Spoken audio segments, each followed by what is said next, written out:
Hello friends, જય Shri Krishna. Welcome back to my YouTube channel bus Cook. તો આજે આપણે ખાડા લાપસી બનાવશે મારા મમ્મી. તો અહીંયા 1 ચમચી છે ને 1 ચમચી ઉપર 1.5 ચમચી ઘી એડ કર્યું છે. આપણે 1 વાટકી ખાડા લાપસી લેવાની છે. જો અહીંયા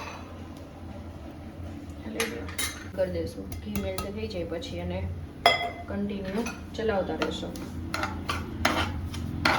કેટલી વાર એને મિક્સ કરવાનું? ત્યાં સુધી એને શેકવાની અને મીડિયમ ટુ હાઈ ફ્લેમ પર એને શેકવાની.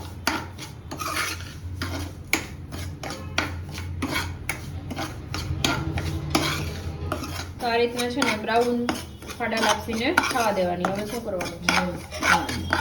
લેવાનું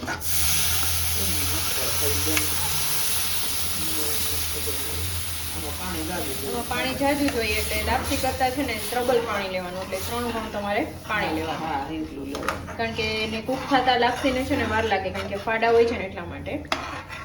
તો હવે એને આપણે કૂક થવા દઈશું.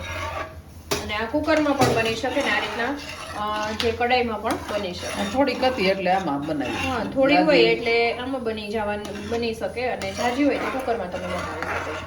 એટલે થઈ જાય ને પછી એમાં ખાંડ એડ કરી દેવાની છે.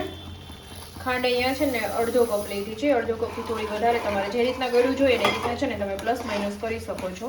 ગળ્યું ખાતા હોય. હા, અને મેલ્ટ થઈ જાય અને પછી એને ઉતારી લેવાનું. તો આ રીતના ઘાટી થઈ જાય ને એકદમ થીક થઈ જાય એટલે આપણી ખાડા લાપસી છે રેડી થઈ જાય છે. તો આપણી ખાડા લાપસી રેડી થઈ ગઈ છે. ગેસ ઓફ કરીને આપણે રો ટેમ્પરેચર પર આવવા દેશું. ઉપરથી આપણે કાજુ બદામ એડ કરી દઈશું.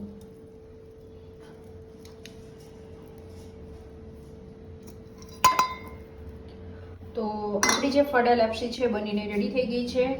ખાવામાં એકદમ સરસ, ટેસ્ટી અને બહુ જ સરસ લાગે છે ફ્રેન્ડ્સ. તો આઈ હોપ કે આજનો વિડીયો તમને પસંદ આવ્યો હશે. વિડીયો પસંદ આવ્યો હોય તો લાઈક, શેર અને સબસ્ક્રાઇબ કરવાનું બિલકુલ ભૂલતા નહીં. તો મળતા રહેશું નવા કુકિંગ સાથે. ત્યાં સુધી જય શ્રી કૃષ્ણ. Bye bye.